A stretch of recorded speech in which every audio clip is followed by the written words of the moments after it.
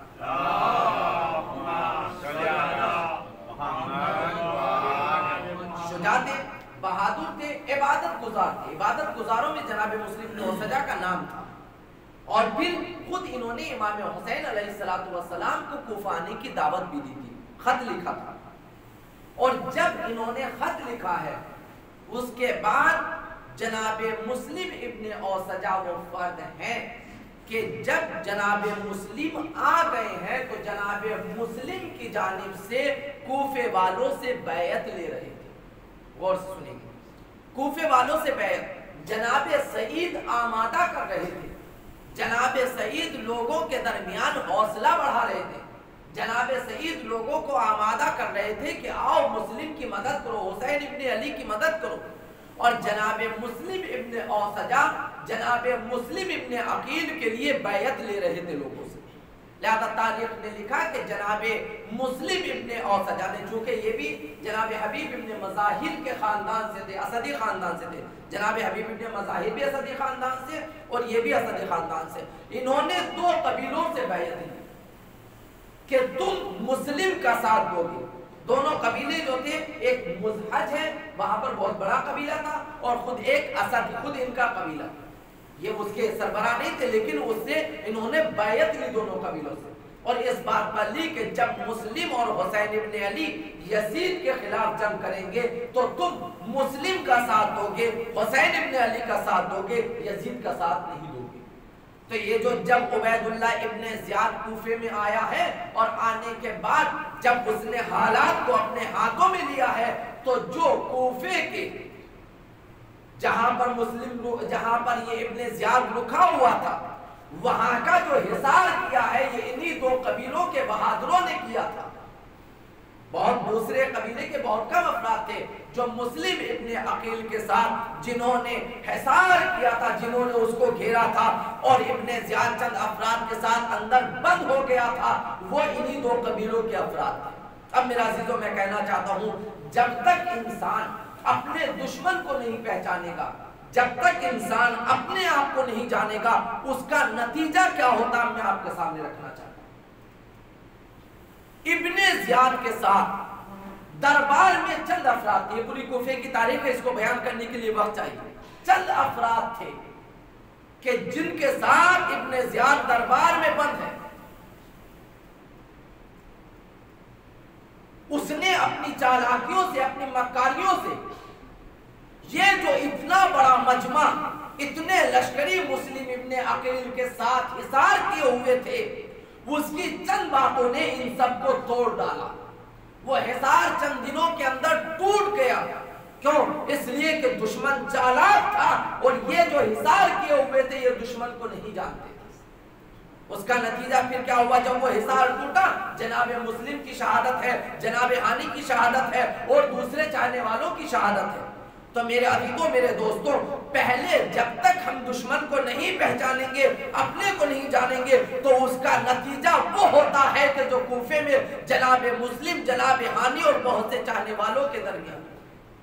پہلا مرحلہ. دوسرا, جب یہ حصار ٹوٹ گیا, اب تک جناب مسلم تھے جناب مختار کے گھر میں. بس یہیں سے میں ربط مسائل کی جانب میں آنا چاہتا ہوں. جناب مختار کے گھر میں جب وہ حصار ٹوٹا, لوگ جناب مسلم سے الگ ہو گئے. عورتیں اپنے شوہروں کو, ماں اپنے بچوں کو, اور بیویاں اپنے شوہروں کو, بہنیں اپنے بھائیوں کو لے کر چلی گئی اس خوف سے کہ شام سے ایک لشکر آ رہا ہے. اور پھر دوسرے لالچ دیے گئے, یہ تمام کے تمام وہ لشکر ختم ہوا. تو اب جناب مسلم اپنی جان کی حفاظت کی خاطر جو وہاں پہ کشیت ہے, انہوں نے کہا کہ اب اپنی جگہ بدلو, تو وہاں سے جناب ہانی کے گھر میں آئے. اب دیکھیں میرے عزیزوں, جب تک ہم اپنے دشمن کو نہیں پہچانیں گے اس کا نتیجہ کیا ہوتا ہے. جناب ہانی کے گھر میں منتقل ہو گئے. ابن زیاد پریشان کہ آخر مسلم گئے کہاں, کچھ نہیں پتا چلا کسی کو. تو اس نے اپنے غلام کو بلایا جو اب تک کوفے میں نہیں تھا، اس کو بلایا اور بلانے کے بعد اس کو 3000 درہم دیے۔ درہم دینے کے بعد کہا کہ جاؤ مسجد میں جا کر بیٹھ جاؤ اور مسلم کا پتہ لگاؤ۔ کہا کیسے پتہ لگانا ہے؟ کہا 3 کام تم کو کرنا ہے۔ کہا پہلا کیا؟ مسجد میں بیٹھو، بیٹھنے کے بعد دیکھو کہ کون کیسے عبادت کرتا ہے۔ جس کے نماز پڑھنے، عبادت کرنے، دعا مانگنے، تلاوت کرنے سے تمہارا دل مطمئن ہو جائے کہ یہ واقعاً سچی عبادت کر رہا ہے، تم پہچان لینا کہ یہ حسین ابن علی کا چاہنے والا ہے، اہل بیت کا چاہنے والا ہے۔ جب تمہارا دل اس سے مطمئن ہو جائے تب تم اس کے قریب جانا۔ کہا پھر کیا کرنا ہے؟ کہا تم کہنا کہ میں فلاں جگہ سے، فلاں شام سے آیا ہوں اور فلاں قبیلے کا غلام ہوں، اور ہم نے یہ سنا ہے کہ حسین نے معاویہ کے خلاف خروج کیا ہے اور ہم ان کا ساتھ دینا چاہتے ہیں۔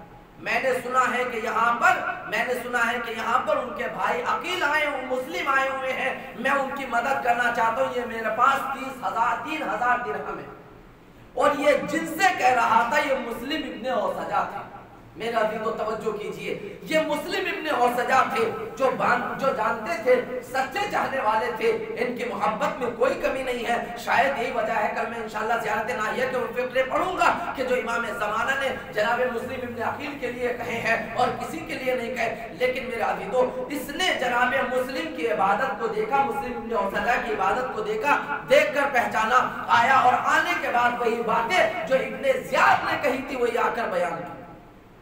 کہ میں ان کا شیعہ ہوں، میں ان کی مدد کرنا چاہتا ہوں، میں لشکر میں ان کی مدد کرنا چاہتا ہوں، لہذا میں درہم لے کر آیا ہوں، مجھے مسلم سے ملنا ہے۔ جناب مسلم کو پہلے اعتبار نہ ہو، جب کئی دن اسی طرح سے وہ ملتا رہا، مستقل ملتا رہا، تو اس کے بعد کہا کہ اچھا پھر پہلے اہل بیت کی ولایت کا اقرار کرو۔ اس نے اقرار کیا، وہ تو بیٹھا ہی اس لیے تھا۔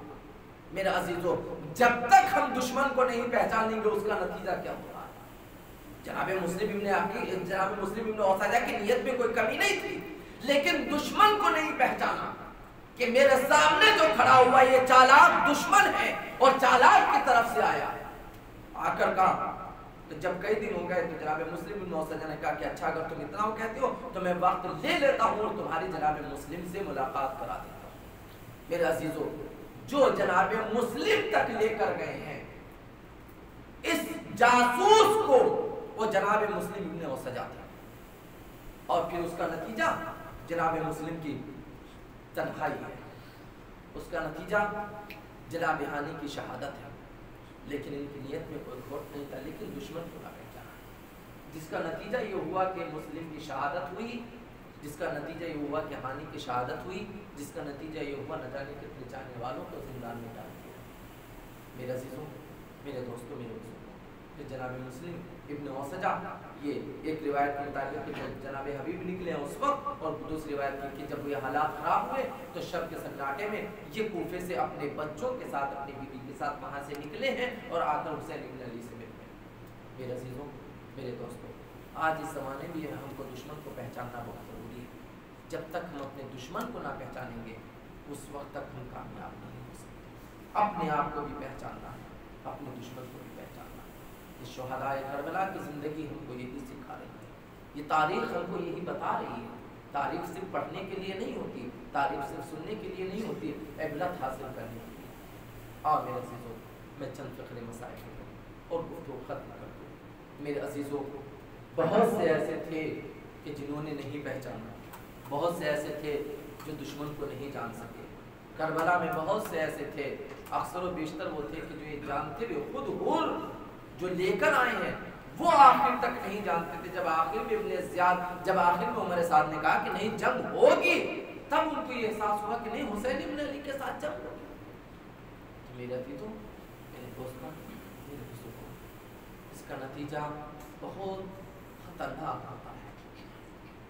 دشمن شناسی ایک ایسا موضوع ہے اسلام میں کہ جس کو جاننا بہت ضروری ہے، لیکن ہمارے سامنے میں چند فکرے کہتا ہوں میرے عزیز و مسائل کے لیے۔ کل انشاءاللہ مسلم ابن اوسجہ کی شہادت پڑھوں گا میں آپ کے سامنے۔ آج صرف اتنا کہنا چاہتا ہوں، جب یہ لوٹا ہوا قافلہ اصل عاشور کو حسین شہید کر دیے گئے، شام میں غریبہ میں خیام حسینی میں آگ لگا دی گئی، اور پھر اس کے بعد جب 11 محرم کو یہ لٹا ہوا قافلہ چلنے لگا تو میں نے بہت سے متبع علامہ ظفر الملت کی زبانی اور خود ان کی کتابوں میں موجود ہے کہ انہوں نے بیان کیا کہ جب یہ قافلہ جا رہا تھا تو 5 سالہ بچی اپنے باپ کے جنازے سے آ کر لپٹ گئی۔ جب شمر ملعون پاس آیا تو سکینہ نے ایک جملہ کہا، اے شمر تو اتنے لوگوں کو لے کر جا رہا ہے تو انہیں لے جا، ایک اگر مجھ کو نہ لے جائے گا تو تیرا کیا بگڑ جائے گا، مجھے یہی میرے بابا کے پاس چھوڑ دے۔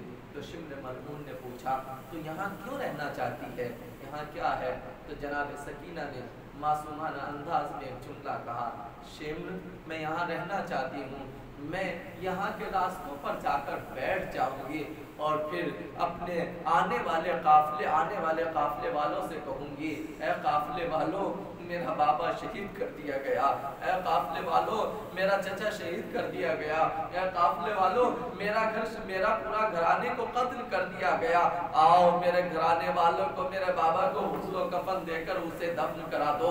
میں نے بعض خطبہ کی زبانی سنا کہ خود جناب سکینہ نے شاید امام حسین سے بھی کہا تھا، بابا جان اگر ہو سکے تو مجھے پہنچا دیجئے مدینہ۔ اور پھر بعض خطبہ کی زبانی یہ ہے کہ جب سکینہ نے یہ کہا تھا تو اس ظالم نے پوچھا، یہ بتاؤ کہ تم آخر ایسا کیوں کرنا چاہتی ہو؟ تو اس ننھی بچی نے بڑھ کر کہا، ظالم کیا تو نے نہیں سنا میرے نانا کے ایک صحابی تھے جناب ابو ذر، جب ان کو ربضہ بھیج دیا گیا اور وہاں پر غریب الدیار میں، وہاں پر غریب الوطنی میں ان کی شہادت ہوئی ہے، وہ دنیا سے کوچ کیے ہیں، تو ان کی ایک بیٹی تھی، ان کے بابا نے ان سے کہا تھا میری لال اس راستے کے چوراہے پر جا کر بیٹھ جانا اور جو قافلہ آئے ان سے بڑھ کر کہنا، ارے رسول کا ایک صحابی تھا جو غریب الوطنی میں دنیا سے کوچ کر گیا، آؤ قافلے والوں ارے رسول کے اس صحابی کو غسل و کفن دے کر دفن کر دو۔ تاریخ نے بتایا کہ جب جناب ابو ذر کی شہادت کے بعد ان کی بیٹی جا کر بیٹھی ہے اور قافلے والے کو، تو وہ قافلہ کس کا تھا؟ وہ جناب مالک اشتر کا قافلہ تھا۔ جب جناب مالک اشتر قریب آئے ہیں اور انہوں نے جناب ابو ذر کی بیٹی کو دیکھا، بچی ابھی چھوٹی تھی، اور ایک مرتبہ پوچھا بیٹی کیا ہو گیا ہے، کون ہو تم؟ کہا ارے میرے بابا رسول کا صحابی یہاں پر غریب الوطنی میں دنیا سے چلا گیا، آؤ اس کو ذرا غسل و کفن دے کر دفن کر دو۔ آزادار ہو لو، وہ بچی جناب مالک اشتر ان کے صحابیوں کو اپنے بابا کے پاس لے کر آئے۔ مالک اشتر نے کیا دیکھا کہ صحابی پیغمبر جناب ابو ذر ہے کہ جو دنیا سے گزر چکے، عزیز و ایک کفن لیے ہوئے تھے۔ مالک اشتر نے کہا کہ میں اسی لیے رکھے ہوئے تھا کہ مجھ سے کہا گیا تھا ابو ذر غریب الوطنی میں دنیا سے جائے گا۔ آزادارو لو، مالک اشتر جیسا صحابی مل گیا جس نے ابو ذر کو دفن کیا، دفن کرنے کے بعد بچی کو سینے سے لگا کر اپنے ساتھ لے کر آ گئے۔ اللہ سکینہ نے کہا میں اسی طرح سے راستے میں بیٹھ جاؤں گی، فریاد کروں گی، اے مسلمانوں ارے رسول کا نواسا شہید کر دیا گیا، اے مسلمانوں فاطمہ کا نور نظر شہید کر دیا گیا، اے مسلمانوں ارے کوئی ہے جو میرے بابا کو دفن کر دے۔ اللہ اللہ، ارے میں جناب ابو ذر کی بیٹی سے کہوں گی، خوشحال کہوں گا، خوشحال حسین ارے تمہیں مالک اشتر جیسا قافلہ سالار مل گیا، ارے تم کو سینے سے بھی لگا لیا، لیکن ہائے جیسے ہی سکینہ نے یہ تاریخ دہرائی، ارے ظالم نے ایک مرتبہ